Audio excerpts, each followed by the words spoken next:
friends! Last week we started our discussion on Colossians chapter 3. We talked about verses 12 through 4 and how as Christians we are called to clothe ourselves with compassion, kindness, humility, gentleness, patience, and above all else, love. Just like we choose which clothes to wear when we get ready each morning, we have to make intentional choices every day to follow Jesus. This week, we are continuing with verses 15 to 16a, which says, "The peace of Christ must control your hearts, a peace into which you were called in one body. And be thankful, people.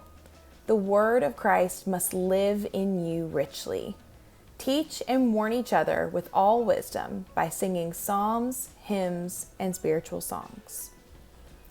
Let's take a closer look at one particular piece of this passage. The word of Christ must live in you richly. In the first chapter of the book of John, the author calls Jesus the Word. In John 1:14, it says, "The Word became flesh and made his dwelling among us. We have seen his glory, the glory of the one and only Son, who came from the Father, full of grace and truth."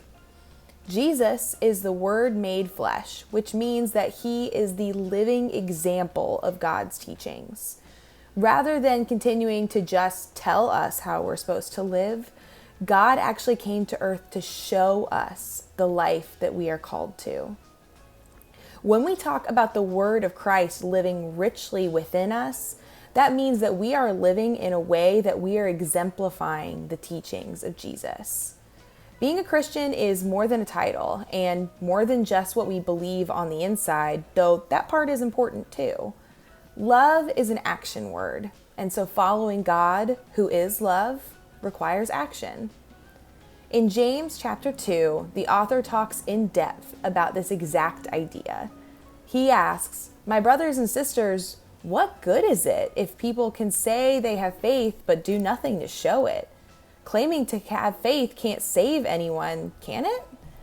In the same way, faith is dead when it doesn't result in faithful activity. As the lifeless body is dead, so faith without actions is dead. When we live out our faith through our actions, we bring God's love and word to life. This week, I encourage you to really look at your actions in this light. Ask yourself, do I look like an example of God's word right now? And especially as we approach the Christmas season, think about how you can put your faith into action to serve as an example of God's love to someone in need. Bye, friends.